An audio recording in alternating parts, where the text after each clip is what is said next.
অনেক কষ্টের মাঝেও সামান্য একটু আনন্দের ঝিলিক আমাদের চোখের সামনে উকি দিয়েছে। হ্যাঁ, বলছি শরীফ ওসমান হাদির উপরে যে ন্যাক্কারজনক হামলা চালানো হয়েছে, এই পরিকল্পনার ভিতরে যারা এটিকে বাস্তবায়ন করার জন্য বুদ্ধি দিয়ে, অর্থ দিয়ে, পরামর্শ দিয়ে সহযোগিতা করেছে এবং ঘটনা ঘটার পরে যারা সেলিব্রেশন করেছে, এদের ভিতর থেকে পালের গোদা, যেটা সেই পালের গোদাকে গ্রেপ্তার করা হয়েছে। এখন এই পালের গোদাকে আপনাদের প্রশ্ন আসতে পারে না? এর ভিতরে নাম্বার 1 হচ্ছে এই আনিস আলমগীর ভদ্রলোক, তিনি, তার পরিচয় আমি দিচ্ছি। এরপরে মাসুদ কামাল, এরপরে মঞ্জুরুল আলম পান্না, গোলাম মওলা রনি, মেহরাফরোজ শাওন, আর সম্প্রতি এর সাথে আরেকটা ছেলে যোগ দিয়েছে। ছেলেটা আসলে জুলাই গণঅভ্যুত্থানে তার একটা ভূমিকা ছিল, কিন্তু এই ছেলেটা রাজনীতি করতে এসেছে, রাজনীতির নামে ধান্দাবাজি করতে আসছে। এখন ধান্দাবাজি যার নেশা হয়ে যায়, সে তো আর কিছু করতে পারে না। এ কোন রকম ধান্দা টান্দা করে কিছু টাকা পয়সা কামানোর জন্য মূলত সে রাজনীতিতে আসছে। এই তারেক রহমান নাকি নাম, যেন তার নামটাই মূলত, প্রথমত সে নামটাই রেখেছে ধান্দাবাজির একটা নাম। তারেক রহমান কেন তার নাম হতে হবে? তারেক রহমান বাংলাদেশে একজন, তো ওই তারেক রহমান বললে পরে, তারেক রহমান বললেই আমাদের চোখের সামনে একটি নাম বেশি ওঠে, সে এই নামটা রেখে ধান্দাবাজি করছে। অনেক কিছুতে দেখেছেন।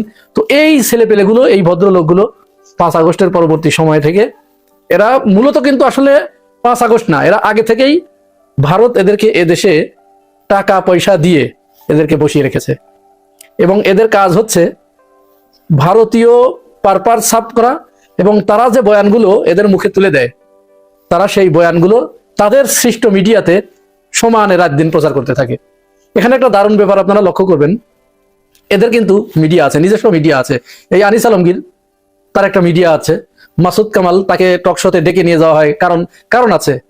মঞ্জুরুল আলম পান্নাকে টকশোতে ডেকে নিয়ে যাওয়া হয়, হাজারো নিষেধ করার পরেও এদেরকে কেউ বিরত রাখতে পারে না। এই যে নিকোল, আঞ্জমান নিকোল, এদেরকে ডেকে নিয়ে যাওয়া হয় কি কারণে জানেন?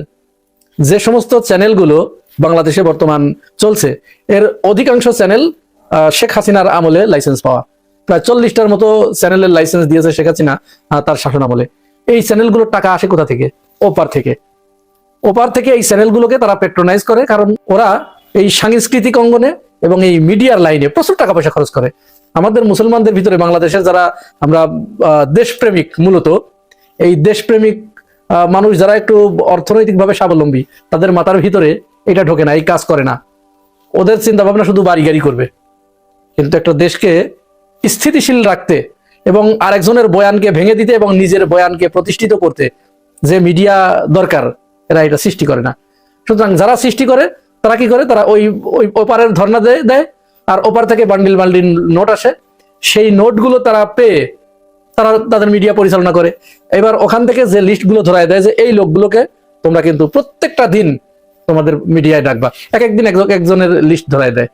এরা এসে ভারত যে যে জায়গায় তার দুর্বলতা আছে, যেখানে যেখানে বাংলাদেশের সাথে আকাম কুকাম করে রেখেছে, এই জায়গাগুলোতে তাদের দিয়ে তারা হচ্ছে মাইক, ভারতের মাইক, এই মাইকগুলো সেট করে দেয়। এরা মাইক সারাদিন বাজতে থাকে। নাম্বার 1, আজকে তো 14ই ডিসেম্বর গেল, একটা উদাহরণ দিচ্ছি। 14ই ডিসেম্বর গেল, এই 14ই ডিসেম্বরে বাংলাদেশের বুদ্ধিজীবীদেরকে হত্যা করা হয়। এই বুদ্ধিজীবীদেরকে হত্যা করেছিল কে? আজকে একজন সেনাবাহিনীর মেজর জেনারেল, তিনি নিজে একটা বই লিখেছেন, সেখানে তিনি একটা বক্তব্য তার শুনছিলাম যে এই ইতিহাস চেপে রাখা হয়েছে, এই মাইকওয়ালাদের দিয়ে প্রচার করা হয় পাকিস্তানিরা বুদ্ধিজীবীদের হত্যা করেছে। 14ই ডিসেম্বর আর 16ই ডিসেম্বর মাত্র 2 দিনের ব্যবধান। তার মানে কি 14ই ডিসেম্বরের আগেই কিন্তু পাকিস্তানি বাহিনীর পরাজয় সুনিশ্চিত হয়ে গিয়েছিল ভারতীয় বাহিনীর হাতে। যখন সুনিশ্চিত হয়ে গিয়েছিল, তখন ভারত কৌশলে বাংলাদেশের বুদ্ধিজীবীদেরকে সমূলে বিনাশ করে দেয়, যাতে এই দেশ ভারতের কোনো কাজে মাথা ঘামাতে না পারে, প্রতিবাদ না করতে পারে। এর বাস্তব উদাহরণ আপনারা সুনীল গঙ্গোপাধ্যায়ের পূর্ব পশ্চিম এই উপন্যাসটা পড়বেন, সেখানে দেখবেন যে তারা কিভাবে এই দেশে লুটপাট চালিয়েছে স্বাধীনতা যুদ্ধের পরে। তো যাই হোক, এই লোকগুলো, এই লোকগুলোকে ভারত সেট করে রেখেছে, টাকা পয়সা দিয়ে সেট করে রেখেছে যে তোমরা সারা দিন ধরে এই বলবো। ওখান থেকে যা বলে দেয়, যেমন 71 সম্পর্কে তাদের একটা বয়ান হাতে ধরাই দিয়ে রাখছে, ভারতের বিপক্ষে যারা কথা বলবে তাদেরকেই রাজাকার তকমা দেবে এরা। এই আনিস আলমগীর, এই মাসুদ কামাল, এই মঞ্জুরুল আলম পান্না তো ইদানিং মাঝে একবার জেলে গেল, জেল থেকে বের হয়ে এসে সে বড় বড় করে বলা শুরু করেছে যে মুক্তিযুদ্ধের পক্ষে কথা বলা যাবে না? অবশ্যই বাংলাদেশ এখন মুক্তিযুদ্ধের বিপক্ষের লোককে, একটা লোক বাংলাদেশে মুক্তিযুদ্ধের বিপক্ষে এই মঞ্জুরুল আলমরা ছাড়া। তার প্রমাণ আপনারা জানেন না? এই মঞ্জুরুল আলমরা এদেশে ভারত যে 15 বছর ধরে যে কাজটা করলো, এদেশের মানুষের উপরে যে অত্যাচার করলো, এই দেশটাকে যে গিলে খেয়ে ফেলেছিল। আওয়ামী লীগের মন্ত্রী এমপিরা যখন বলতো যে আমরা ভারতের এমপি, আমি ভারতের এমপি, কেউ বলতো যে ভারত এবং বাংলাদেশের সম্পর্ক স্বামী স্ত্রীর সম্পর্ক, কেউ বলতো যে ভারতকে যা দিয়েছি জীবনেও তারা ভুলতে পারবে না। এই মঞ্জুরুল আলমরা কোনোদিনের প্রতিবাদ করেছে? বাংলাদেশকে ভারতের হাতে তুলে দিয়েছে, তাদের বিনা পয়সায় করিডোর, ট্রানজিট, ট্রান্সশিপমেন্ট, বন্দর সবকিছু দিয়ে দিয়েছে। কোনোদিন জনগণকে এরা জানানোর প্রয়োজন মনে করে নাই। এমনকি ভারতের কাছ থেকে ঋণ নিয়ে ভারতের কাছ থেকে বিদ্যুৎ কিনতে হবে। এরকম আরো অসংখ্য আপনারা সবাই একটু খোঁজ নিলে বুঝতে পারবেন। তো এই লোকগুলো উসমান হাদির উপরে আক্রমণ করার পরে এরা সেলিব্রেশন করে। এই আনিস আলমগীর ভদ্রলোক তিনি নিহারির ছবি দিয়ে ফেসবুকে সেলিব্রেশন করেছেন এবং কটাক্ষমূলক। মেহরাফরোজ শাওন, এদের মস্তিষ্ক নষ্ট। এরা ওইখান থেকে তো মূলত তাদের সমস্ত আয় রুজি সব ওইখান থেকে আসে। তো এই লোকগুলো শেখ হাসিনা পালিয়ে যাবার পরে তাদের দায়িত্ব দিয়েছে ভারত যে তোমরা যেভাবেই হোক, যেহেতু মিডিয়া তাদের ওই যে তাদের ডাকতেই হবে, ওই মিডিয়াগুলো চালাতে হলে, মিডিয়া হাউসগুলো চালাতে হলে ওইখান থেকে যেহেতু টাকা আসে, আর এই টাকা আসার কারণে এই লোকগুলোকে ডাকতেই হবে। তাদের না ডাকলে এই লোকগুলো ছাড়া কোনো টকশো হয় না, কিন্তু কোনো মিডিয়া চলে না। এবং এরাই ওখানে বসে বসে বয়ান উৎপাদন করে এবং শেখ হাসিনার পক্ষে বয়ান উৎপাদন করে। কত বড় দুঃসাহস চিন্তা করতে পেরেছেন? শেখ হাসিনা যখন ভারতকে ডেকে এনে বাংলাদেশকে তাদের হাতে তুলে দিয়েছে, তখন ভারতকে কিছু না বলতে পেরে শেখ হাসিনাকে এখান থেকে ঝেঁটিয়ে বিদায় করেছে। এটি কিন্তু বাংলাদেশের মানুষের মূল ক্ষোভ। ভাই, আমার বাড়ি, আমি আমার বাড়ির যত খারাপ সন্তান হই, যখন আমি দেখবো যে আমার পরিবারের কেউ একজন প্রতিবেশীর কাছে যখন বাড়িটাকে বিক্রি করে দেবার বা তুলে দেবার একটা চক্রান্ত ষড়যন্ত্র করছে, তখন তো এটা ন্যূনতম বিবেক থাকলে পরে এখানে প্রতিবাদ ভিতরে জেগে উঠবেই। তো যাই হোক, উসমান হাদির উপরে হামলা করার পরে বাংলাদেশের মানুষ দেখেছে, বাংলাদেশ জেগে উঠেছে। এটি দেখে শেখ হাসিনার সবচাইতে বেশি খারাপ অবস্থা, ক্ষমতা ছাড়ার চেয়ে খারাপ অবস্থা হয়েছে যে আমার বাবার জানাজায় লোক হয় না, আমার বাবার জন্য লোক কাঁদে না, আমার জন্য মানুষ রাস্তায় নামে না, কাঁদে না, আর এই ছেলেটার জন্য সারা বাংলাদেশের মানুষ কাঁদছে, আল্লাহর কাছে প্রার্থনা করছে যে আমার আয়ু নিয়ে ওরা আয়ু ফেরত দাও, তাকে ফেরত দাও। এদের মাথা মানে অন্তর জ্বালায় এরা জ্বলে পুড়ে যখন সরকার হয়ে যাচ্ছিল, তখন এই মাসুদ কামাল, এই আনিস আলমগীর, এই মঞ্জুরুল আলম পান্না, হ্যাঁ, এই নিকোল, এই আমতারেক, এইগুলো পাগল হয়ে গিয়েছিল। আর পাগল হয়ে যাওয়ার কারণে তারা পাগলের প্রলাপ বকছিল। ফলে মানুষ তো চিনতে ভুল করে না, মুহূর্তের ভিতরে তো চরিত্র দেখলেই বোঝা যায়। পরে আনিস আলমগীরকে ডিবি হেফাজতে নিয়ে যাওয়া হয়েছে। শুনছি আমরা যে তাকে ছেড়ে দেওয়ার পায় তারা চলছে। ইউনূস সরকার তাকে ডিবি হেফাজতে নিয়ে গিয়ে খুব ভালো কাজ করেছে, বুদ্ধিমানের কাজ করেছে। না হলে সে যদি তার জন্য ভালো হয়েছে, সে যদি বাইরে থাকতো তাহলে জনগণ তাকে পিটিয়ে হয়তো অন্যরকম কিছু করে ফেলতো। মানুষের ক্ষোভ এত বেড়েছে তার উপরে। সুতরাং সরকার যদি তাকে ছেড়ে দেবার চিন্তা ভাবনা করে, তাহলে তার পরবর্তীতে যে দুর্ঘটনা ঘটবে, সরকার কিন্তু এই দায় এড়াতে পারবে না। হাদির হত্যাকারী যারা দুইজন বলা হচ্ছে, they already cross the border, তারা অলরেডি ভারতে চলে গেছে। আমি গতকালকে একটা পোস্ট শেয়ার করেছিলাম যে দেয়ার ইজ এ পসিবিলিটি হাদিকে হত্যার পরে, মনে রাখবেন যে এটা যেহেতু ভারতীয় হাইকমিশন সরাসরি এগুলো তত্ত্বাবধান করে থাকে বা করবে তারা, আমি আপনাদেরকে একটা জিনিস আমি ভালো করে বলতে চাই যে যারা মনে করেন Bharat they kept silent, they not gonna do anything else, পৃথিবীতে আপনার মতো বোকা স্টুপিড লোক আর একটা নাই, এটা ছাড়বে না। এরা ক্ষুব্ধ, এরা রীতিমতো মানে স্ফুলিঙ্গের মতো তাদের ভিতরটা জ্বলছে, মানে আগ্নেয়গিরির মতো, মানে বাংলাদেশ বিষয়ে ভারতে যারা আছেন তারা, বুঝছেন? এটা একটা তার এতটা হইতো না যদি মানে শেখ হাসিনা বা আওয়ামী লীগ যদি মানে মোটামুটি বিরোধী দল বা একটা সাধারণ পরিবর্তন আসতো, কিন্তু একটা অস্তিত্বহীনতা এবং বাংলাদেশ ছাড়া ভারতের অস্তিত্ব ভারত কল্পনা করে না এই মুহূর্তে। এবং এই over the span of Times এটা গড়ে উঠেছে বর্তমানে ভারতের সাইকোলজিতে, এবং পার্টিকুলারলি বিজেপি, যেহেতু তারা সিরিয়াসলি ভেরি ন্যাশনালিস্ট গভর্নমেন্ট, যেটাকে আমরা বলি যে fundamentalist government.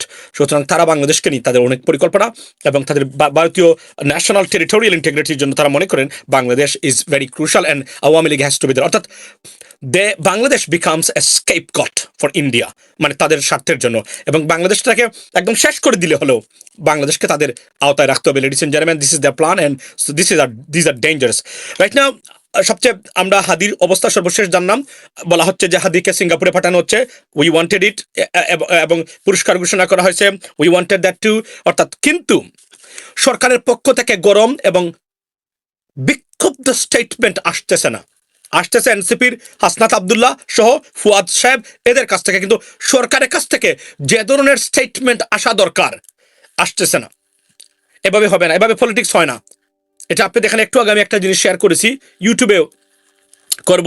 American defence secretary বলেছেন যে কোনো আমেরিকানকে, মার্কিন কোনো নাগরিককে ক্ষতিগ্রস্ত করার চেষ্টা করা হলে আপনার 14 বংশের গুম হারাম করে দেওয়া হবে, ক্ষতিগ্রস্ত হবে, এটা বলেছেন উনি। এই ধরনের কথাবার্তা বলতে হবে, এটা রাজনীতি। এখানে কিছু কিছু ক্ষেত্রে মাঝে মাঝে বলতে হয়।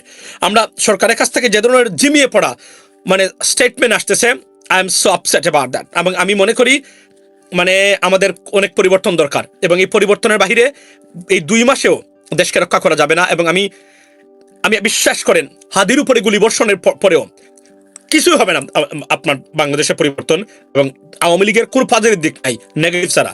কিন্তু এটাকে ট্যাকল করে ঐক্য বজায় রেখে দেশটাকে এগিয়ে নিয়ে যাওয়ার যে প্রক্রিয়া, যেটা আমরা যেটা বলি, I don't see that honestly speaking. এবং someone got to resign by taking the responsibility of this attack. Someone got to take the responsibility and resign if they have crossed the border. It is unacceptable and unbelievable. এটা তারা এই ঘটনার পরে ঢাকা থেকে সাথে সাথে এসে চলে যায়নি বর্ডারে। এর ভিতরে মানে ইটস পসিবল এটা দিনে দুপুরে এই সিসিটিভির যুগে হামলা করে সে কোথায় গিয়েছে এটা বের করতে পারলো না তারা এখন পর্যন্ত। এটা খুবই upsetting and I am so upset. আমি ভেরি এজিটেটেড, ট্রাস্ট মি। কারণ মনে রাখবেন, হাদির এই ঘটনা যদি তারা পার পেয়ে যায়, দেয়ার আর মেনি মোর টু কাম। আমি আপনাদেরকে এতটুকু বলতে চাই, many more to come ladies and gentleman. So শঙ্কিত হওয়ার কিছু নাই, তবে আপসেট হওয়ার কিছু আছে, কারণ সব কিছু আমাদের পক্ষে, তাদের পক্ষে কিছুই নাই। একটা ঘটনা যে কেউ ঘটাতে পারে, তাদের পক্ষে কিছুই নাই। এটা কিছু স্ট্রং মানুষ সরকারে থাকলে এটার কথাবার্তার স্টাইলটাই ডিফারেন্ট থাকতো। বাট আমি যে কথাবার্তার স্টাইল দেখতেছি, I am very upset and I don't think so এটা it's doesn't fit at all এই সিচুয়েশনে। সো আমি মনে করি যে সরকারের পক্ষ থেকে ক্ষুরোধার বক্তব্য আসতে হবে, স্ট্রং বক্তব্য, যেটাকে আমরা বলি কলিজা কাঁপানো বক্তব্য আসতে হবে। এগুলো নাই। তারা বসে বসে তারা কি করতেছেন আমরা জানি না। এবং বাংলাদেশের যে, এবং এখন বলা হচ্ছে যে গোয়েন্দারা তারা অনীহা প্রকাশ করেছে, তার আন্তরিকতা নেই। আমি জানি না পুলিশের ভিতরে বা আইন শৃঙ্খলা যারা তদন্ত করতেছেন এদের ভিতরে আওয়ামী ফেসিজমের কোনো দূষর বা প্রেতাত্মা বা জিন আছে কিনা, যদি থেকে থাকে তাহলে প্রতিটা তথ্য এন্ড মুভমেন্ট তার প্রকাশ করে দিবে। I am very concern about that honestly speaking. কারণ যেহেতু ওই অর্থে, এবং তারা দে ডোন্ট ইভেন কেয়ার। আমি পররাষ্ট্র এবং স্বরাষ্ট্র দুজন উপদেষ্টাকে আমি আপনাদের পজিশনটাকে রিঅ্যাসেস করার জন্য বলবো। যদিও আজকে পররাষ্ট্র মন্ত্রণালয় ভারতের হাইকমিশনকে ডেকে নিয়ে এসে প্রতিবাদ করেছে বা summoned to the foreign secretary, এটাকে কি বলে, পররাষ্ট্র মন্ত্রণালয় সেক্রেটারি, আপনার summon by foreign secretary, foreign ministry. So আমি এতটুকু বলতে চাই যে এটা আরো কঠিনভাবে হতে হবে, এভাবে হবে না। আচ্ছা, প্রথমে বলি যে তারা বলছেন যে আপনার তারা মানে পার হয়ে গেছে, এখানে এটার সম্ভাবনা আছে কিনা? অফকোর্স আছে। আবার এটাকে 100% we should take it for granted? That is a question right now ladies and gentleman. Let me tell you why we should be concern for it. Let me tell you one thing. আপনি যে হাদির এই ঘটনা, আপনি কি মনে করেন এটা এই ফয়সল একা ঘটিয়েছে? না, এদের সাথে বৃহত্তর একটা দেশ আছে এবং তাদের মেকানিজমটা এখানে জড়িত। আপনি যদি মনে করেন যে হাদির ঘটনা এবং তাকে পার করে দেওয়া সেফলি ঘটনা ঘটিয়ে, number was biggest challenge supposed to be, মানে ফর যারা ঘটিয়েছেন তারা। কারণ ঘটনা ঘটিয়ে দোলা খেলে এটার কোনো সাফল্য আর ভবিষ্যতে কোনো সাফল্য আওয়ামী লীগের জন্য নাই। সুতরাং তারা নিশ্চয়ই এই কাজ করেছেন যে কোনোভাবে ঘটনা ঘটিয়ে আপনার চলে আসতে হবে। এটাতেই থ্রেটটা বা ফিয়ার্সটা ক্রিয়েট করা যায়, যেটাকে আমরা ফিয়ার মঙ্গারিং স্ট্র্যাটেজি বলে থাকি ইংরেজিতে। এইটা যদি হয়, আমি যদি আপনাকে বলি, তাহলে তারা এখানে বড় যে এই যে চক্রটা, তারকে তথ্যগতভাবে অর্থাৎ টেকনোলজিক্যাল যত সাপোর্ট আছে সব তারা দিয়েছেন ডেফিনেটলি। এখন সে বলা হচ্ছে চলে গেছে। প্রশ্ন হলো চলে গেছে নাকি এটা ইচ্ছাকৃতভাবে যারা বলছেন যে মানে অলরেডি মানে ভারতে চলে গেছে, বাংলাদেশে মানে তদন্ত বা তাকে তার মানে যেটাকে বলে হান্ট ফর মানে দিস অ্যাটাকার্স, এইটাকে জিমিয়ে দেওয়া স্ট্র্যাটেজিক্যালি কোনো ষড়যন্ত্র কিনা, সেই বিষয়টা আমাদেরকে মনোযোগ দিয়ে দেখতে হবে লেডিস এন্ড জেন্টলম্যান। কিন্তু আমি স্ট্রংলি বিলিভ করি বা বিশ্বাস করি যে 50-50 চান্স আছে। কেননা যেহেতু তারা এখানে কেন আপনি মনে করবেন যে এই ঘটনা ঘটতে পারে, এটার একটা প্রথম কারণটা হলো মনে রাখবেন এটা well planned and well executed আপনার অ্যাটাক। কিভাবে? ধরেন 10 দিন ধরে তার সাথে তারা মিশেছে, প্রথমে তার মুভমেন্ট, কারা কারা তাকে ফোন দেয়, কি কথা বলে। এর মানে হলো গোপন ডিভাইস দিয়ে প্রতিটা কনভারসেশন অফ হাদি রেকর্ডেড, প্রতিটা কনভারসেশন কার সাথে কোথায় কি বলেছে তাও রেকর্ড করেছে। দেখেন কতটা ওয়েল এক্সিকিউটেড। আমি এতটুকু বলি, ইনকিলাব মঞ্চের যারা আছেন, আপনারা তো রাজনীতি করবেন, আপনাদের শুভকামনা, কিন্তু আপনারা, আমি নির্দ্বিধায় বলতে পারি, আপনারা রাজনীতি করার মতো এখন পর্যন্ত ওই লেভেলের ইন্টেলেকচুয়ালিটিতে আপনারা, ইন্টেলেকচুয়ালিটি যেটা, সেটাতে আপনারা পৌঁছেননি বলে আমি দৃঢ়ভাবে বিশ্বাস করি বা মনে করি। আপনারা এতটা high risk and high targeted individual. আপনি দেখেন, সে এই লোকের সাথে 10 দিন ধরে এই অ্যাটাকাররা, তাদের যেহেতু তারা ইচ্ছা মূলত তারা এসেছে তাকে আক্রমণ করার জন্য বা হত্যা করার উদ্দেশ্যে, তাদের চলাফেরা, চোখের চাহনি এবং facial expressions, thinking, body gesture definitely demonstrated that they want to harm him. তো এটা আপনারা বুঝতে ব্যর্থ হলেন কিভাবে? দিনে দুপুরে যেখানে কোভিডের চিহ্ন নাই, এই কথাটা গতকালকে বলেছি, কিভাবে মাস্ক পরিয়ে আমার ছবি তুলবেন না? ওয়াই? বলেছে নিশ্চয়ই যে আওয়ামী লীগেরা দেখলে মানে আপনার খারাপ ভাববে। একবারও মনে হলো না আপনাদের? তাদের চলাফেরা, তাদের মুভমেন্ট, এই যে আমি ভিডিও দেখলাম, মানে সে যখন বক্তব্য দেয় তার এভাবে করতেছে, মানে এভাবে, মানে অর্থাৎ সেটাকে মেনে নিতে পারতেছে না, ডেসপারেট, মানে ওয়েট করতে পারতেছে না, মানে এই সময়ের জন্য তাকে অ্যাটাক করার জন্য। একবারও আপনাদের মাথাতে এটা আসলো না। এটা আমি মনে করি আপনাদের যে, ওই যে বললাম যে রাজনীতি শুধু রাস্তাতে দাঁড়িয়ে বক্তব্য এবং আপনার শাউটিং করলেই রাজনীতির বিদ হওয়া যায় না। রাজনৈতিক ব্যবস্থার বা আন্দোলনের সহযোগী হওয়া যায়, এটা সুস্পষ্টভাবে সেখানে প্রমাণিত হয়েছে। এটা অনেক এনসিপি নেতৃবৃন্দের মধ্যে ওই পরিপক্কতা বা ম্যাচিউরিটি এখন আসে না, এটা আমি দেখতেছি নির্দ্বিধায়, ডেফিনেটলি। আমি এটা বলেছি এর আগে একবার আপনাদেরকে। সো এটা এসেছে। এখন প্রশ্ন হলো গেল, এইটা তাদের দুর্বলতা বা সহজ, তাদের ইজিলি তারা নিয়েছেন। সেকেন্ড থিং হলো, যদিও হাদির বক্তব্যই ছিল আমি মরতে চাই, আমি মনে করি আমার স্ট্রাগলটা শুরু হবে যখন আমাকে গুলি করা হবে। এটা একটা বিপ্লবীদের কথা, ডেফিনেটলি একটা বিপ্লবী সেন্টিমেন্ট এবং মেন্টালিটিটা কত ডিপে তার অন্তর সে ধারণ করতো, সেটা সে সুস্পষ্টভাবে প্রতিটা বক্তব্য থেকে, এগুলো আগে শুনি নাই, আমি খেয়াল করি নাই, এখন আসতেছে, আমরা শুনলাম সেগুলা। লেডিস এন্ড জেন্টলম্যান, এখন যেটা আমাদের দরকার সেটা হলো যে কোনভাবেই হোক এদেরকে পাকড়াও করতে হবে। 3 জনকে, তার বোন, তার স্ত্রী, তার গার্লফ্রেন্ডকে পাকড়াও করা হয়েছে, এবং আমরা যা জানলাম ভয়ঙ্কর এক দাগি অপরাধী। এবং আপনারা যারা জামিন করতে সহায়তা করেছেন এদেরকে, এই দাগি অপরাধী আওয়ামী লীগদেরকে কেন করেছেন? আপনারা এই লোককে কেন করেছেন? আপনারা জাতির কাছে ক্ষমা চান। যারা তার জামিনের জন্য সম্পূর্ণ তারা সহায়তা করেছেন, এই ঘটনাটা বাংলাদেশে ঘটতেছে, আমি নিজে দেখে এসেছি। আওয়ামী লীগের মানুষ মামলা খেয়েছে, যারা নিরপরাধ তাদেরকে হেল্প করতে সমস্যা নাই, কিন্তু জেনে শুনে একটা ভয়ঙ্কর টেরর এবং সন্ত্রাসীকে সহায়তা করলেন। আপনারা আপনাদের অবস্থান, দলীয় অবস্থান এবং ওই জায়গার অবস্থানটা আপনারা কাজে লাগিয়ে এটা দিলেন। আপনারা কিভাবে আপনারা দায়িত্ব এড়াতে পারবেন? কিভাবে আপনারা নিজেদেরকে এখানে আপনার নির্দোষ দাবি করবেন? আমাকে আপনারা বলেন। এই কাজটাই তো আপনারা করেছেন বলেই আজকের এই ঘটনাগুলো ঘটতেছে। কিন্তু আপনাদের উপরে, অনেকের উপরে এই ঘটনাগুলো ঘটবে না, কারণ আপনারা দলীয় আমব্রেলার ভিতরে আছেন। কিন্তু আমরা যারা সাধারণ মানুষ আছি, যারা সত্যিকার অর্থে এই বিপ্লব সাধন করেছেন, এটা কোনো দলের বিপ্লব নয়, এটা সাধারণ মানুষের এবং এই নতুন বিপ্লবীদের মাধ্যমেই এই সাফল্য, গণতন্ত্রের পথে বাংলাদেশ এগিয়ে যাচ্ছে। এটা কোনো দলের সাফল্য নয়। আবারও বলছি, আন্দোলন সারা 100 বছর আন্দোলন করতে পারতেন, এই সরকারকে নামাতে পারতেন না। কেননা সর্ষের মধ্যে যখন বুধ থাকে তখন এগুলা সফলতা আসে না, পৃথিবীর ইতিহাসে কখনো আসে নাই। আজকে আপনারা দেখেন, এখন এদের জীবন বিপন্ন। আমরা যে কথা বলি আপনারা দেখেছেন, আমার নিজেকেও, আমারেও মানে আপনার হ্যাসল করার চেষ্টা করা হয়েছিল, কিন্তু সবাই তো মানে এমন মাসুম না। আমরা বিশ্বাস করি, আমরা যদি ফাইট করতে হয় তো someone got two be in hospital, আমাদের সাথে কেউ ফাইট করতে আসলে, আই আন্ডারস্ট্যান্ড দ্যাট। কিন্তু সমস্যা হলো সবাই তো এভাবে না, এবং এই দেশ আর বাংলাদেশের সমান না। এবং এই দেশেও ভারত কিন্তু এই ঘটনা ঘটিয়েছে। এই দেশেও তারা আমেরিকান সিটিজেনদেরকেও হত্যা করার চেষ্টা করেছে। ভারত রীতিমতো এক ধরনের ফেরোসাস এবং ভয়ঙ্কর এক দাগি অপরাধী হিসাবে এই বর্তমান বিশ্বে আবির্ভূত হয়েছে। তবে সুখের কথা হলো, ভারতের এই বিষয়টা মোটামুটি এন্টার মিডল ইস্ট, চীন, তুরস্ক, পাকিস্তান সহ যুক্তরাষ্ট্রের মতো দেশ সেরা প্রতিষ্ঠিত হয়েছে, তারা এই কাজে জড়িত। এটার ফল আরো মানে খারাপভাবে ভারতের জন্য আসবে, অলরেডি শুরু হয়েছে। তো আমি এখানে বলি, এখানে এই ঘটনায় শঙ্কিত হওয়ার কিছু নাই। শঙ্কিত হওয়ার কথা এই যে আসামিদেরকে ধরা যাচ্ছে না, আসামিরা পালিয়ে যেতে সক্ষম হচ্ছে, এটাই শঙ্কার কারণ। কারণ মনে রাখবেন, এগুলা করে আওয়ামী লীগ কখনো ফিরতে পারবে না। আওয়ামী লীগ বরং আরো, আওয়ামী লীগ শব্দটা হয়তোবা বা আকাশে বাতাস থেকে আমি আপনাদেরকে নির্দ্বিধায় বলতে পারি চিরদিনের জন্য উঠে গেল, এটাই উঠতেছে। এবং তারা যদি মনে করে এই 2-1টা হত্যাকাণ্ড করেই তারা তারা তারা সফলতা অর্জন করতে নির্বাচন হবে, এই নির্বাচন কেউ শেখ হাসিনার দাদাও যদি কবর থেকে উঠে আসেন, এই নির্বাচন ফেরানোর ক্ষমতা কারণেই ইটস ইম্পসিবল। তবে সরকারকে প্রিপেয়ার থাকতে হবে, আরো ঘটনা তারা ঘটাবে, it is a plan. So এদের সুরক্ষা দিতে হবে। আমি এতটুকু আপনাদেরকে আমি বলতে চাই এই বিষয়গুলো। কিন্তু আমরা যারা দেখলাম এখন, সেটা হলো, আচ্ছা ধরেন এখন আসি যে হাদির এরা গেছে, আমি বললাম যে দুটো জিনিস, একটা হয়তো এত তাড়াতাড়ি নাও যেতে পারে, আর আরো সম্ভাবনা হলো চলে গেছে। কেন চলে গেছে?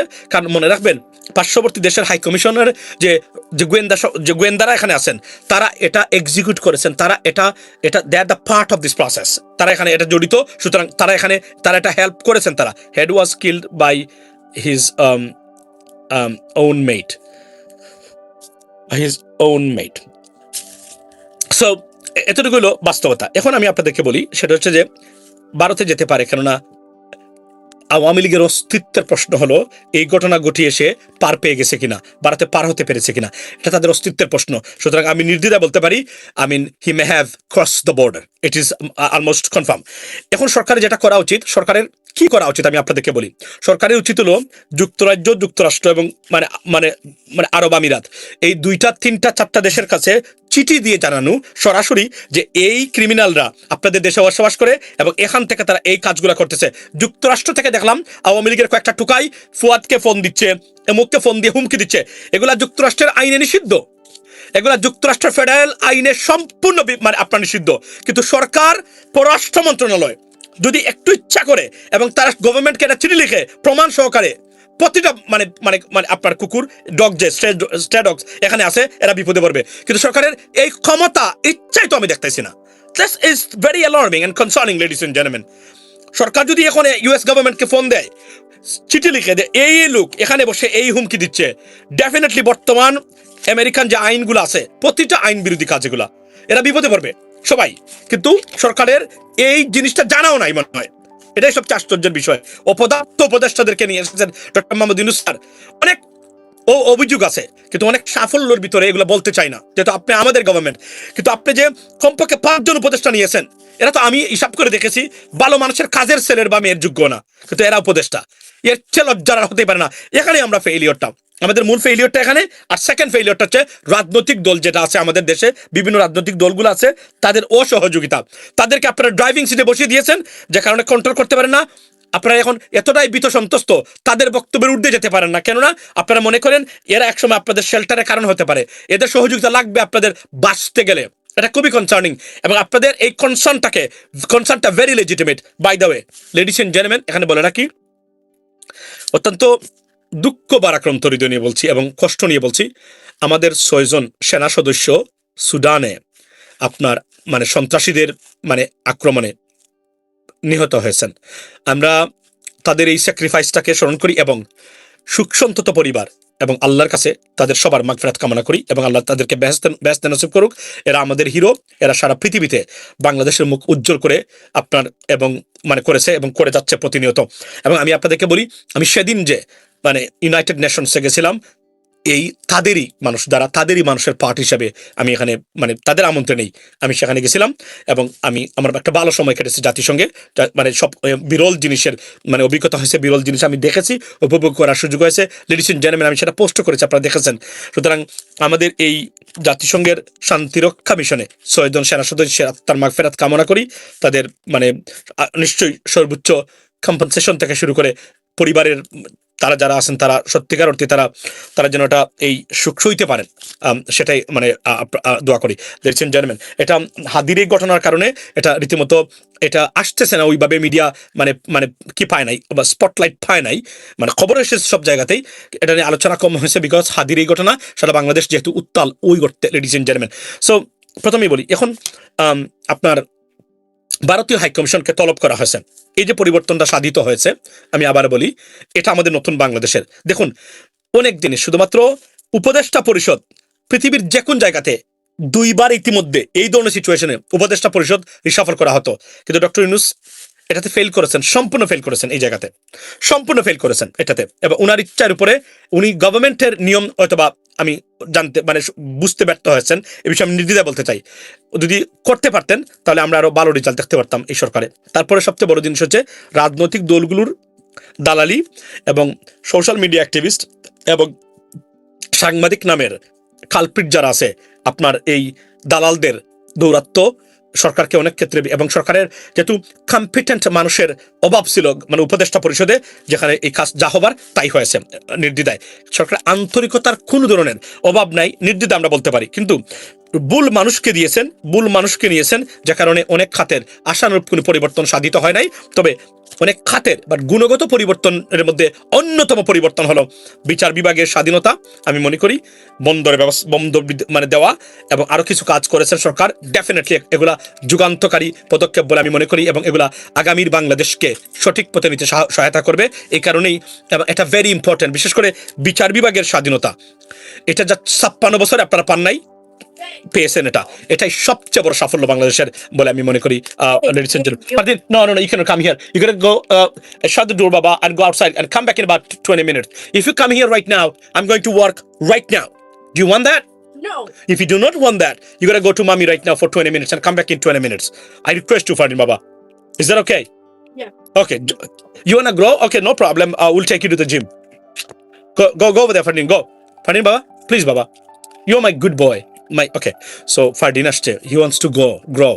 তার কথা হলো গ্রো এই কারণে যে যত তাড়াতাড়ি বড় হবে তত তাড়াতাড়ি আমার মতো টেসলা দৌড়াবে, সে মানে ব্লু টেসলা কিনতে চায় এবং বাইরে মানে যাবে, বিভিন্ন দেশে যাবে, এটাই তার একটা পরিকল্পনার অংশ। ফারদিন বাবা, গো বাবা, you are good boy. Fardin, be careful, that's a mouse. Oh my gosh, that's a mouse. মানে মাউস ইঁদুর খুব ডরায়, দিয়া দিলাম বই একটা দেখায় দূরছে। আচ্ছা, সো আমার বক্তব্য এই জায়গাতে, ফারদিন শাদরুল বাবা, I think it's gonna go over there. Okay, so কি বলছেন? ওকে, সো ইন্ডিয়ান এমবাসি বন্ধ করে দেওয়ার মানে কথা বলছেন আপনারা। ও বাই দ্য ওয়ে, তো ভারতীয় হাইকমিশনারকে নিয়ে সামন করা হয়েছে। এগুলো আমরা আপনারা জীবদ্দশা দেখেন নাই, আপনারা এই সরকারের কারণেই আপনারা দেখতেছেন এটা। আমি আপনাকে বলি, মানে এটা একটা নতুন ট্রেন্ড, আশা করি এটা বজায় থাকবে এবং ভারতীয় embassy staff has to be retrieved and any additional should be the mandatory removal. আমি এটাকে সমর্থন করি। আমি মনে করি এখানে রীতিমতো মানে ভারতীয় রয়ের কারখানা, ফ্যাক্টরি বানিয়ে ফেলছে বাংলাদেশ হাইকমিশনকে, ভারতীয় হাইকমিশন।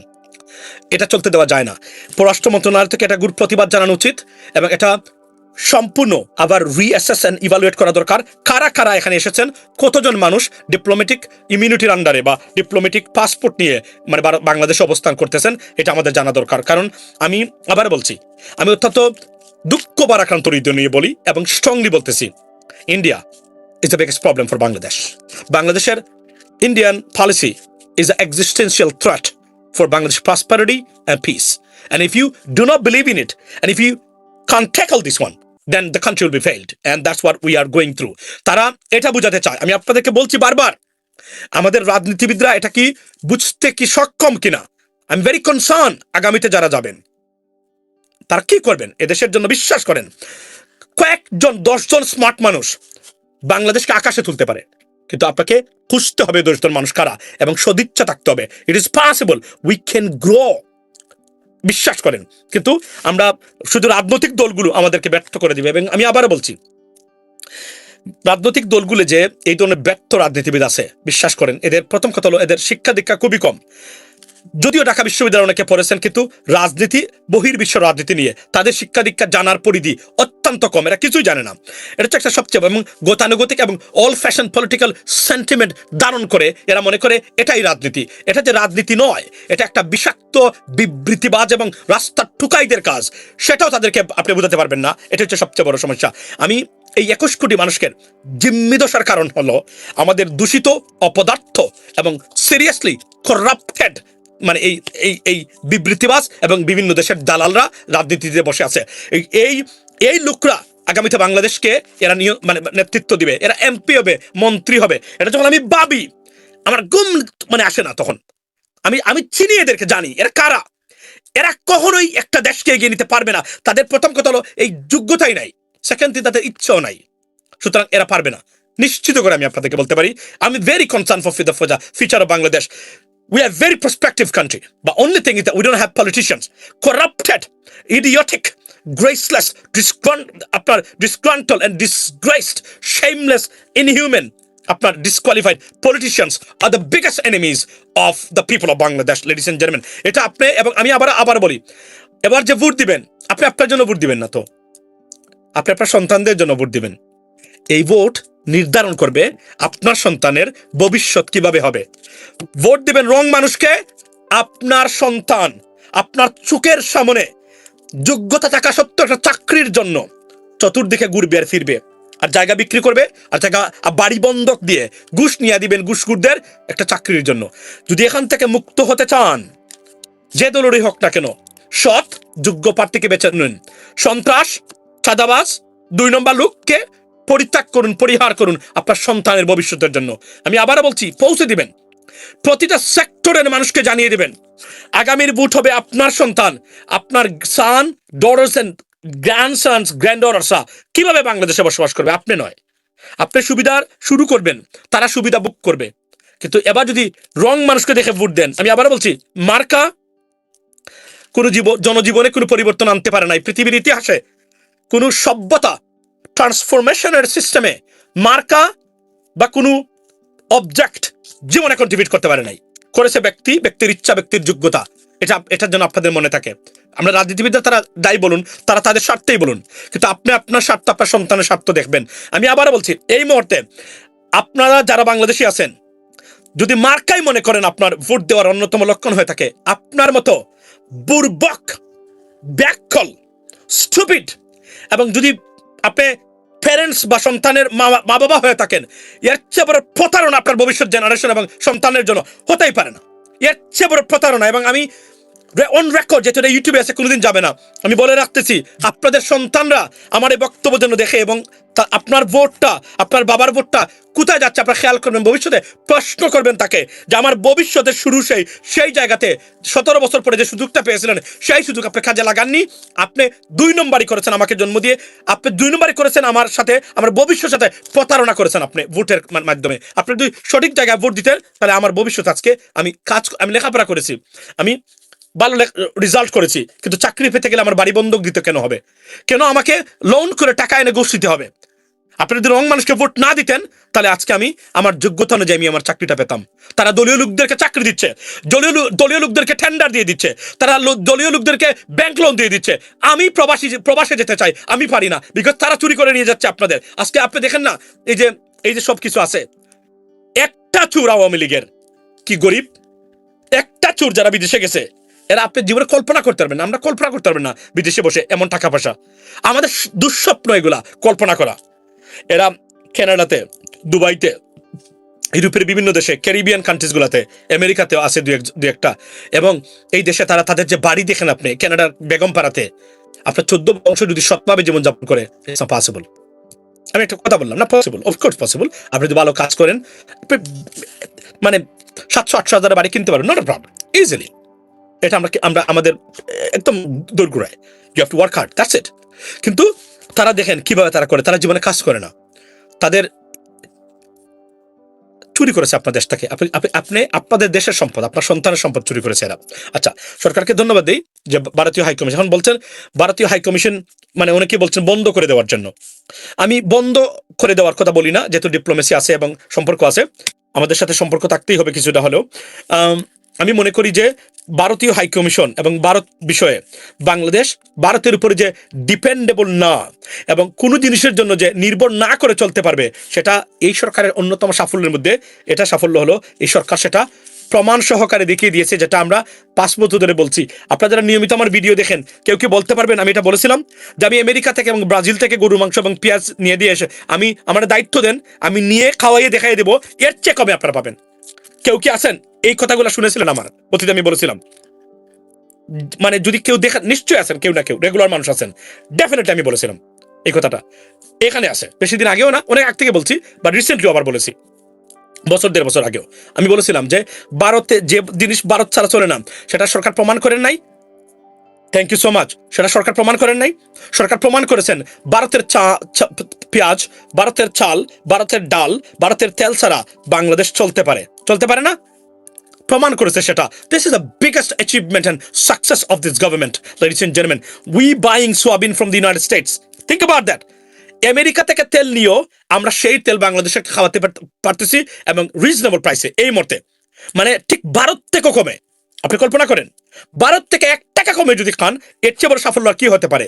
অর্থাৎ ভারত ছাড়া বাংলাদেশ হাহাকার মরবে। কাংলিশ নাম দিয়েছিল আমাদেরকে, কাংলিশ, বাংলিশ, মনে আছে? কাংলিশ, আমরা নাকি কাঙ্গালি, মানে বলেছিল তারা। সম্ভব না? আজকে তাদের কৃষকরা আত্মহত্যা করে। সরকার যদি ঠিক থাকে, আমরা কোথায় যেতে পারি? বাংলাদেশ কোথায়, কিভাবে ট্যাকল করতে পারে বাংলাদেশ, সেটা বাংলাদেশ মানে দেখিয়েছে, লেডিস এন্ড জেন্টলম্যান। এরপরে আরো একটা খবর আমার দেশ দিয়েছে ভারতের ভুয়া সার্টিফিকেট নিয়ে। আচ্ছা, ভারতের ভুয়া সার্টিফিকেটের বিষয়ে বলি। ভারতীয়রা সারা পৃথিবীতে বদনাম খামাচ্ছে, যেমন কানাডাতে, তেমন যুক্তরাষ্ট্রে, তেমন অনেক দেশে। কারণ এই যে H1B ভিসাতে যে ধরনের প্রতারণা এবং তারা যে ধরনের ফ্রড করেছে, নজিরবিহীন ঘটনা। সবচেয়ে সুখের বিষয়, এগুলা এখন বেরিয়ে আসছে এবং অনেক মানে ভারতীয়দের H1B ভিসা হোল্ডার যারা গ্রিন কার্ড পর্যন্ত পেয়েছেন, তাদের বর্তমানে তদন্ত চলছে এবং তারা এখন they are paying heavy price for that, ladies and gentleman. So this is a great news. অর্থাৎ সবচেয়ে বেশি এই ক্ষেত্রে ফ্রড করে কারা? ভারতীয়রা। কিন্তু মানে ধরা খায় কারা? বাংলাদেশের পাকিস্তানিরা। এটা হচ্ছে সবচেয়ে বড় মানে আশ্চর্যের বিষয়। সবচেয়ে বেশি টেকনিক্যাল মানে টেকনোলজিক্যালি এই কাজটা কারা করে? ভারতীয়রা। ধরা খায় কারা? এগুলা করে ভারত পাকিস্তানিরা, সরি পাকিস্তান বাংলাদেশিরা। দে Pakistani এবং Bangladeshi, they buy the Indian products like those for stuff, and they got caught, but they are not. Even in the United Kingdom, but America, Canada-তে তারা ধরেছে ভালো করে, খুব ভালো করে তারা ধরেছে। এটা হচ্ছে সুখের মানে কথা, লেডিস এন্ড জেন্টলম্যান। সো আমি এতটুকু বলি যে আপনার মানে যে 7 জন চিহ্নিত করেছে তারা হাদির ঘটনায়, এরা দুবাইতে থাকে, and it is possible। দুবাইতে, আরব আমিরাতে এই মুহূর্তে সরকার কি মানে দুবাইয়ের অ্যাম্বাসাডারকে সামন করেছেন? সরকার কি চিঠি লিখেছেন? এগুলা যদি তারা না করতে পারেন, এই ঘটনা আরো করতে থাকবে তারা। এবং আমি আবারও বলি, সরকার শুড বি প্রিপেয়ার্ড। ইলেকশন পর্যন্ত আরো বড় ধরনের ঘটনা, আরো বড় ঘটনা ইন্ডিয়া এবং ভারত ঘটাবে বাংলাদেশে। মনে রাখবেন, সারা পৃথিবীতে বাংলাদেশকে বেজ্জতি করার জন্য এটা ঘটাতে পারে। It is possible. They are reckless, the inhuman, the desperate. এটা সরকার যেন প্রিপারেশন নেয় এবং এগুলার জন্য সর্বোচ্চ সহায়তা, মানে আপনার প্রোটেকশন যেন নেয়, সব রিসোর্স যেন এঙ্গেজ করে তারা।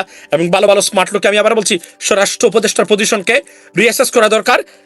এই পজিশনে উনি থাকতে পারেন কিনা বা থাকা উচিত কিনা, সসম্মানে ওনাকে রিসাফল করে অন্য মন্ত্রণালয় দেওয়া উচিত এখন এই মুহূর্তে। নতুন কাউকে দেওয়া যায় কিনা সেটা সরকার ভেবে দেখতে হবে। কিন্তু সমস্যা হলো, যেহেতু ডক্টর মোহাম্মদ ইউনূস মানে রাজনীতিবিদ না, সুতরাং এই পলিসিগুলা রাষ্ট্র ম্যানেজমেন্টে এটা দুর্বলতার সীমাহীন বহিঃপ্রকাশ ঘটেছে। না হলে আমাদের রেজাল্ট আরো অন্য লেভেলে হতে পারতো। আমি আমি আমি আমি আমি মনে করি ফেল করবে, সব রিসোর্স ফেল করবে না, কারণ এখনো এরা বাংলাদেশের একটা রাষ্ট্রের ব্যবস্থাতে বড় হয় নাই। আর আর্মির, আমি আবার বলি, ওই ক্ষেত্রে ডিজিএফআই এদের মানে তাদের সহায়তা এতটা পাওয়া যাবে না। দেয়ার আর মেনি রিজনস ওয়াই, কিন্তু আমাদেরকে এগিয়ে যেতে হবে, রাইট? সো সবচেয়ে বড় এবং আপনার আমরা এবং সরকার একটা সিদ্ধান্ত, যদি হাদি ফিরে আসে তাহলে এক নতুন সূর্যের জন্ম নেবে বাংলাদেশে, এতটুকু আমরা বলে দিতে পারি। এবং হাদির যে রক্ত কোনো অবস্থাতেই বৃথা হতে দেওয়া যাবে না। প্রতিটা ফুটা রক্তের মূল্য এবং দাম পাই করে উদ্ধার করতে হবে। যারা এই ঘটনাটা ঘটিয়েছেন তাদের কাছ থেকে আইনের মাধ্যমে, এর কোনো বিকল্প হবে না। এই কথাটা আমি 1.5 বছর আগে বলেছিলাম, ওনাকে বাসায় পাঠাইয়া দেওয়া উচিত, বুঝছেন? আমরা আগেও বলেছি যে উনার সাবজেক্ট হলো আপনার দাড়ি রাখছেন, আলুর মধ্যে মাংস বেশি, মাংসের মধ্যে আলু বেশি। দ্যাটস নট একজন স্বরাষ্ট্রমন্ত্রীর মানে কনসার্নের জায়গা হওয়া উচিত। I am sorry to say that. এটা খুবই দুঃখজনক, বুঝছেন? এটা আমি মনে করি যে এটা খুবই দুঃখজনক, এটা হওয়া উচিত না। সুতরাং আমরা এই ক্ষেত্রে ব্যর্থ হলাম ওই জায়গাতে। আর নাহলে আমরা সুন্দরভাবে সবকিছু ট্যাকল করে আসছিলাম। আর হলো দালালদের কারণে এরা এই আশকারাটা পেয়েছে। এই যে দালালরা দেখেন না, আওয়ামী লীগ ছাড়া চলবে না, আওয়ামী লীগ নাম্বার 1, আওয়ামী লীগের দেশে পাহারাদার, আওয়ামী লীগ এই, আওয়ামী লীগ সেই, আওয়ামী লীগ এই। তারপরে আপনার আনিস আলমগীরের মতো দেখছেন, শেখ হাসিনার সাথে আজকে তার ছবি ভাইরাল হয়েছে। এদেরকে ওপেন করে মাঠ দেওয়া হয়েছে। এই যে সহানুভূতিশীলতা এবং এই বামপন্থী ডাকাত এবং পয়জনদের বাংলাদেশের রাজনীতিতে সুযোগ করে দেওয়া, এটা বিপ্লবী এবং বাংলাদেশি জাতীয়তাবাদে বিশ্বাসী মানুষ যারা, এদের ক্ষতির কারণ এবং কারণ হবে, এটা নির্দ্বিধায় আমরা বলতে পারি, লেডিস এন্ড জেন্টলম্যান। সো আমি আজকে এতটুকু বলি যে হাদিকে তারা সিঙ্গাপুর নেবেন, এটা আমি আবারও বলছি, আমি প্রস্তাব দিয়েছি গতকালকে, প্রয়োজনে প্রবাসীদের পাঠানো 1 মাসের রেমিটেন্স যদি লাগে সব করবেন, হাদিকে ফিরে নিয়ে আসুন, কারণ হাদি আগামীর বাংলাদেশ। আপনারা অনেকে ডিসএগ্রি করতে পারেন, কিন্তু বিশ্বাস করেন আপনার সন্তানের ভবিষ্যতের জন্য এই মুখগুলো এবং এদের কথাবার্তা, আমরা আছি নিশ্চয়ই অন দ্য গ্রাউন্ডে, মাচ নিডেড। কারণ এর বাহিরে সবই দালাল, সবই ফক্কিবাজ, সবই বাটপার, সবই প্রতারক, সবই মানে চুর এবং ডাকাত। চুরি করবে আপনার সন্তান, দেয়ার অলরেডি তার সহ্য করতে পারতেছে না, কে আগে ক্ষমতায় যাবে, গিয়ে কতটুকু চুরি এবং ডাকাতি শুরু করবে। দুঃখজনক। আমি আবার বলছি যে আপনি যদি মার্কা, আপনি যদি কোনো কোর পার্টিজান না হন, মানে দলীয় ব্যক্তি না হন, কোর মানে পার্টি ছাড়া আপনার বাপের নাম আপনি বলে দিতে পারবেন, পার্টির নেতাকে আপনার মায়ের সাথে ঘুমিয়ে দিতে পারবেন, নট আ প্রবলেম। এমন পার্টিজান যদি আপনি হন, আপনার জন্য আলাদা হিসাব। আর যদি সাধারণ মানুষ হয়ে থাকেন, মানে সন্তানদেরকে নিয়ে কনসার্ন আছে, 71, 72, 75 এই পয়জন ধারণ করেন না, মানে আপনি বুঝতে পারেন আল্লাহ আপনাকে ওই তৌফিক দিয়েছে যেগুলো রাজনৈতিক ব্যবসা, দেশকে জিম্মি করা, ভারতীয় দালালদের নেরেটিভ, এগুলা বুঝতে যদি পারেন, you should not vote for মার্কা, you should vote for the person. Yeah, that's what it is. আমি বলছি, অনেকে অসন্তুষ্ট হতে পারেন আমার এই বক্তব্যে, বাট আমি দেশের মানুষকে সবার আগে দেই, সবার আগে I put people's interest first and the country first. So therefore I can not say opposite, ladies and gentleman. So আমি আবার বলছি, this is a time, wake up, tell every single person. আমি আবার বলি, এমন কিছু নেতা আছে না, দেখেন রাস্তাঘাটে, তারা মাকে তার নেতার সাথে ঘুমাইতে দিবে, নো প্রবলেম, কারণ তার নেতা। দেখেন না, এই যে আওয়ামী লীগের টুকাইরা আছে, মাকে বের করে দিয়েছে ঘর থেকে, শুধু কয়েকটা টাকা, মায়ের টাকা দেয় না তাকে, এই জন্য যুবলীগের টুকাই। কল্পনা করেন আপনি, সে কিন্তু শেখ হাসিনার নামে এবার তার জন্মদিনে প্যাকেট, মানে বড় বড় প্যাকেট দিয়ে, টাকা দিয়ে, মানে মানে মানে দেখানোর জন্য, ছবি দেখার জন্য দিচ্ছে, মানে তার নেত্রী। এই কুলাঙ্গার সন্তান জন্ম দেওয়া পিতামাতা, তাদের আপনাদের বলছি, আল্লাহর কাছে তওবা করেন যে এই কুলাঙ্গার সন্তানদের জন্ম দিয়েছেন। বাবার জন্মদিবস জানে না, মৃত্যু দিবস জানে না, নেতার মৃত্যু দিবস ঠিকই তার মনে আছে। তোর মতো কুলাঙ্গার, তোর মতো বিবেকহীন কুসন্তান, ব্ল্যাক শিপ হতেই পারে না পৃথিবীতে। আমি বলছি না নেতার নাম নেওয়া যাবে না, নেওয়া যাবে, বাট তোর সন্তানের, মানে তোর বাবার নাম, মায়ের জন্মদিন, জন্মদিন মৃত্যু দিবস মনে আছে তোর? এই কুলাঙ্গার। এইটি হলো আমাদের দেশের রাজনৈতিক কালচার। খুবই দুঃখ লাগে এগুলো যখন আমরা দেখি। আমি I am proud of my family members, they are not like that. They can support you, they can support political parties, leadership, but in a reasonable way. They're not going to do that. That's the bottom line. I am wondering that our people does not have the guilt to go against India. There is a generation right now, but political parties try to fail us, and they are on the course to be failed. You know, political parties. কারণ বললাম না, সারা পৃথিবীতে ন্যাশনালিজমের অর্থাৎ জাতীয়তাবাদের মানে বিকাশ করতেছে, আর আমাদের দেশে জাতীয়তাবাদের বিলুপ্তি করতেছে। বুঝেন তো আপনি? সারা পৃথিবীতে দেশপ্রেমিকদের সংখ্যা বাড়তেছে রাজনীতিতে, আর আমাদের দেশে দালালদের সংখ্যা বাড়তেছে। এর চেয়ে দুঃখজনক, এই যে 54 বছরের গুণে ধরা ব্যর্থ রাজনৈতিক ব্যবস্থা ছিল দালাল তৈরির, মানে কারখানা, দালাল তৈরির, মানে আপনার এই স্বর্ণালী সময়। That's what exactly happen. Ladies and gentleman, comment যারা উল্টাপাল্টা করতেছে, ওদের সাইজ করার সিস্টেমটা বালু লাগলো, কমেন্ট করুক, কারণ এদের মা বাবা যখন তাদেরকে জন্ম দিয়েছে উল্টা কমেন্ট করে দিয়েছে, এই জন্য তাদের এই দুরবস্থা। সত্য থেকে তারা অনেক দূরে, সত্যকে তারা গ্রহণ করতে পারে না, মিথ্যার মধ্যে ডুবে আছে। যেভাবে তাদের মা বাবা তাদেরকে যখন জন্ম দেয় তখনও তারা ছিল। That's what it is. Pray for Hadi ভাই, ফিরে আসুন। You are the future Bangladesh. আপনার এই প্রজন্ম, আপনার এই লেগাসি আগামীর বাংলাদেশের অস্তিত্বের জন্য much needed, and we are there to support you. আমি প্রত্যেক বাংলাদেশি নতুন প্রজন্মকে বলবো, যারা দেশকে রিপ্রেজেন্ট করেন, ভালোবাসেন, হাদি should be your pioneer. Have a blessed day and good night.